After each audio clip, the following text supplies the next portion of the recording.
Accident একটা হয়েছে, মধ্যে ফায়ার সার্ভিস 3 জন অ্যাক্সিডেন্ট পেশেন্টকে নিয়ে এসছে। ওদের মধ্যে হলো জয়ন্ত সরকার, রূপন দেবনাথ আর পার্থপ্রতিম ভট্টাচার্য। ওদের মধ্যে সবাই খুব সিরিয়াসলি ইনজিওর্ড ছিল, ট্রমা ইনজুরি ছিল, মাথার মধ্যে ছিল, হাতে ছিল, কেউ ব্যাকেও ছিল। তো তাদের মধ্যে রূপন দেবনাথ আর পার্থপ্রতিম ভট্টাচার্যকে ড্রেসিং করার পর জিবি হাসপাতালে ট্রমা সেন্টারে রেফার করা হয়েছে।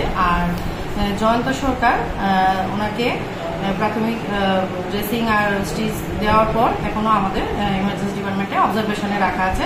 ওটা আমরা দেখে সিচুয়েশন বুঝে ওনার কন্ডিশন বুঝে যা করার পরে করবো। আচ্ছা, এটা কোন জায়গাতে হয়েছিল অ্যাক্সিডেন্ট? মূলত সম্ভবত রাস্তার মাথার দিকে হয়েছে। ঠিক আছে। তো আমার বাড়ির পাশে আমি কিন্তু আসলাম, একটা গাড়ি তোমার ওই মনে হয় বাজনার জিনিসপত্র নিয়ে যেতেছে। তারপর হঠাৎ করে আওয়াজটা পাইলাম, আওয়াজটা পাইয়া দেখলাম তারা 3 জন আসছিল গাড়িতে। 3 জনের মোটামুটি ভালো এনজয়, একজন অবস্থা খুবই খারাপ। সঙ্গে সঙ্গে ফায়ার সার্ভিস যাওয়ার আগেই আমরা পাড়া প্রতিবেশী যারা আছে তারা সবাই একটা মারুতি গাড়ি তারা করে তারা গাড়ি তুলে দিয়ে বর্তমানে তারা বিসর্জন গাড়ি সম্ভবত গাড়িটা কোনো মেকানিক্যাল বা কোনো ব্যাপারে নাকি সমান জায়গার মধ্যে গাড়িটা এটা পাল্টে গেলে। যারা ইনজিউর্ড হয়েছে তারা কি আপনি চিনতে পারছেন? তারা আমরা এলাকার ওই একটার নাম হলো আপনার সবার ভট্টাচার্যের ছেলে, বাবার নামটা জানি, ছেলের নামটা জানি।